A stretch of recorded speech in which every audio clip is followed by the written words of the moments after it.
It's been a very awkward week for columnist David Brooks and his employer, the New York Times, thanks to revelations about a side gig Brooks kept from his readers. That controversy is still shaking out, but so far neither Brooks nor the paper look particularly good. If you had to describe David Brooks's brand in a few words, they'd probably be serious moral thinker. And when you have bad values, you end up in a bad place. To see people truly to speak from the depths of yourself, not from the surface of yourself.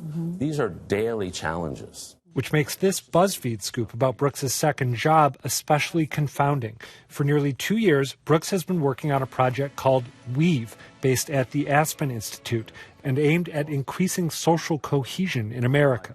There's just a big movement out there of people devoting their energies to healing rifts, to healing divisions. This is a way to live. This is a better way to live than most of us are living.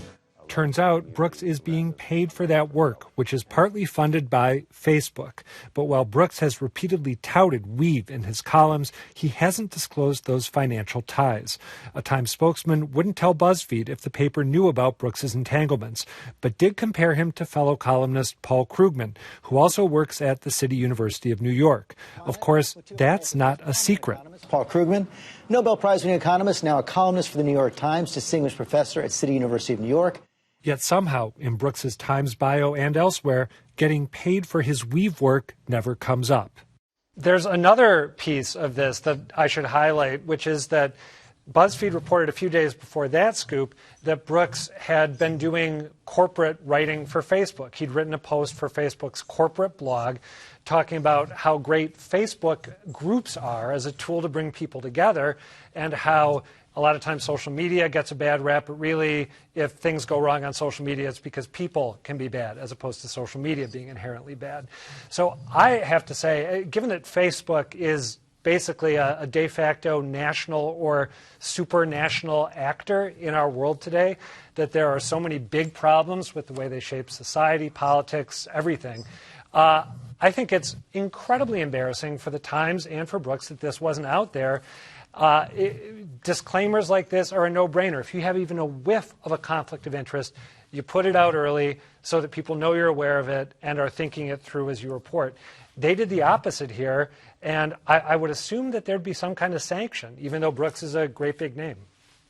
Well, this is kind of the problem the New York Times has, right? It was very unclear to me based on the statement that they did, in fact, know he was getting money from Facebook. It sort of seemed like possibly they didn't know. And let's be honest, it's been a bad run for the Times, right? They've been having a lot of these ethics scandals.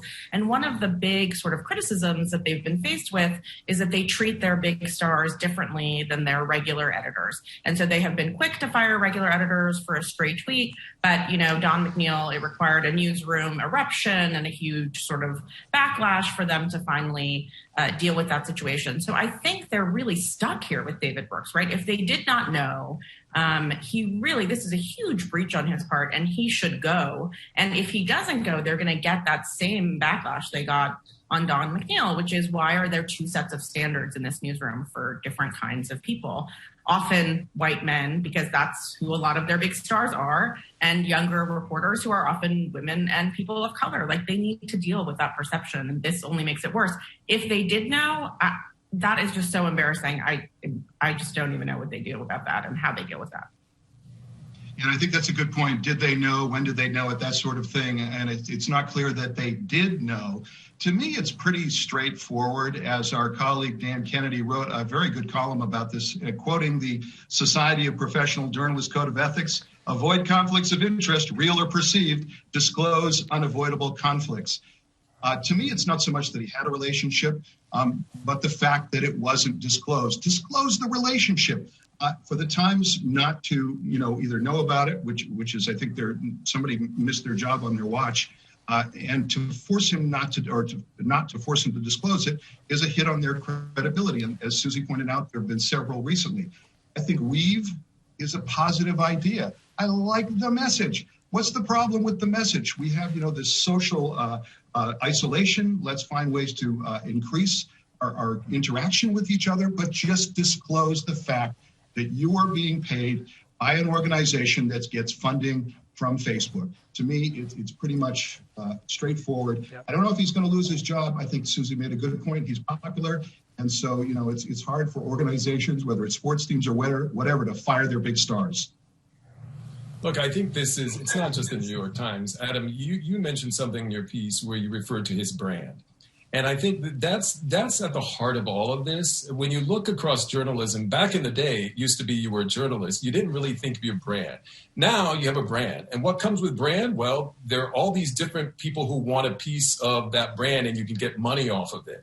And so you find journalists who work for this publication, but also have a podcast with another organization, or they're also doing a newsletter. They'll have 2 or 3 different jobs. Then you throw in the mix the fact that it's becoming quite popular to just be a freelancer because now you have this work-life balance, or now you got laid off, right? And as a freelancer, you can make a pretty good living. So you have journalists who are working for 3 different organizations. Again, there's nothing wrong with that, but it just puts them in the line of fire for these potential ethical conflicts if, in fact, they don't disclose who they're working for.